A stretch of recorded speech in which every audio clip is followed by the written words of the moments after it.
I'm Kylie McDonald and I'm Assistant Curator at Tate Liverpool, and we're currently in the Niki Phalle exhibition, which is just opening. This is the first major Niki Phalle exhibition in the UK since her death in 2002, and it's really the most major comprehensive survey of her work, going through the 5 decades of her career and showing all the different phases and changes that she made in her work. We start off the exhibition with her very, very early paintings, some of the ones that she did right at the beginning, where she was actually recovering from a nervous breakdown, and we get these very highly decorative, colourful paintings.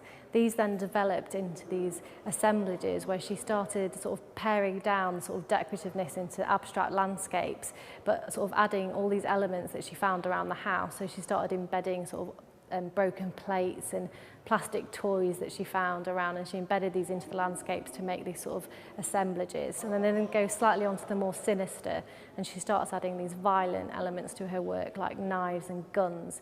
And it's at this point that we see this dark element of Niki coming out. She's sort of a very tortured soul, and she's looking back again to perhaps this nervous breakdown that she'd had and the way of her dealing with the complex emotions that she was feeling at the time.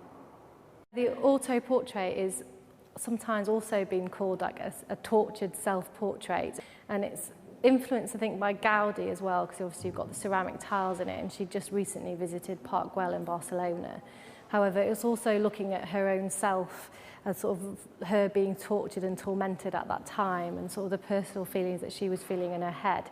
So it's a very sort of stark figure standing like alone, made out of all these assemblaged objects which she's found around the house. I think the shooting paintings are very cathartic.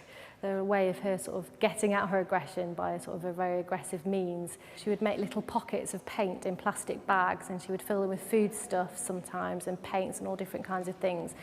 She would then hang them like on a wall in some way and get a rifle and shoot at them. So these little pockets would burst open with paint, and you can see on all the paintings they're very vibrant colours as the paint drips down the picture. She herself said that they were like making the paint bleed. So again, it is that process of shooting something and watching it die and bleed.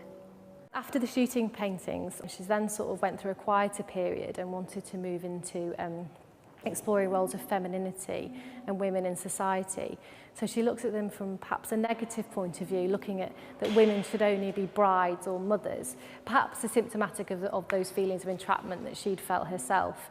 So she creates these sort of grotesque sculptures which, even though they're very white and pure and are covered with veils, they've got all sorts of dolls hanging from them and crawling all over the bodies, and they're very sort of monstrous and grotesque.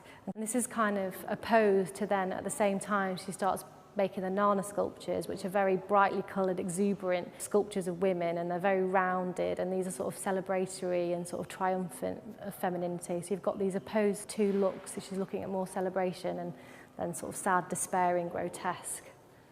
The tarot garden, which we concentrate on the end of the exhibition, she had in the back of her mind that she always wanted to make a huge monumental outside garden that people could go and visit. She achieved that in 1999 when it opened, yet she worked 20 years to make that happen. And I feel that you get a sense through this exhibition that whatever she wanted to achieve, she achieved it in the end.